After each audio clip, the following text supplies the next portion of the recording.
Alors, amis de la connaissance, de la liberté, du savoir-faire, du savoir-être, du savoir-vivre, je suis coach Bayala, étudiant juriste.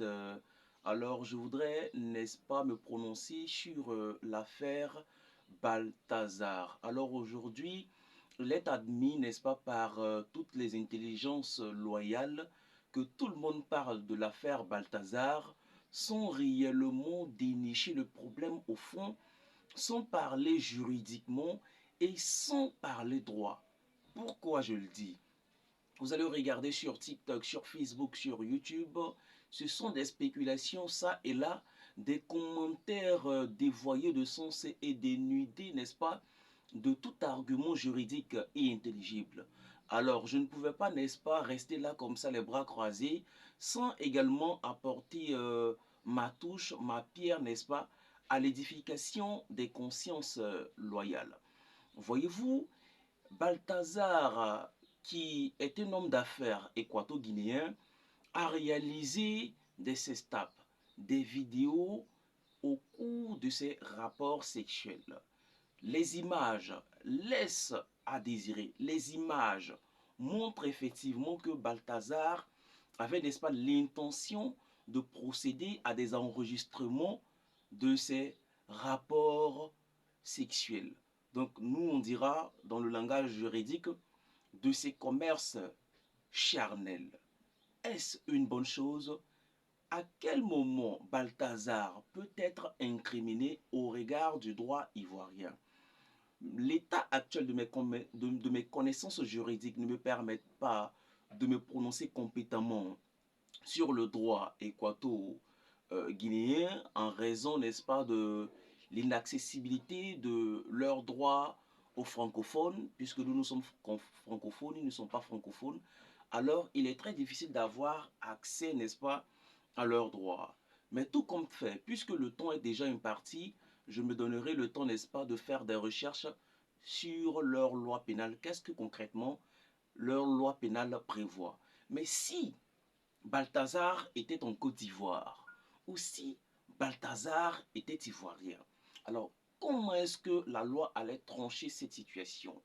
Est-ce que la loi ivoirienne, le code pénal ivoirien, interdit l'enregistrement, interdit, n'est-ce pas, le fait de mettre en vidéo ces rapports ou ces relations, ces commerces charnels?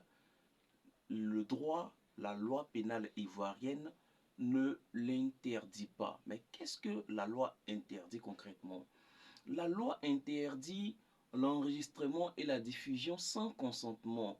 Alors je pense que cette notion est logée au niveau de l'article 450-4 qui, lequel article, je le précise, est porté par la loi numéro 2021-393 du 21 décembre 2021 de la loi portant code pénal en Côte d'Ivoire. Rappelons-le que la loi portant code pénal est la loi numéro 2019. Mais je donne cette précision-là pour vous permettre, n'est-ce pas, de vous retrouver facilement lors de vos recherches. Alors, qu'est-ce que l'article 450-4 du code pénal ivoirien prévoit à ce sujet?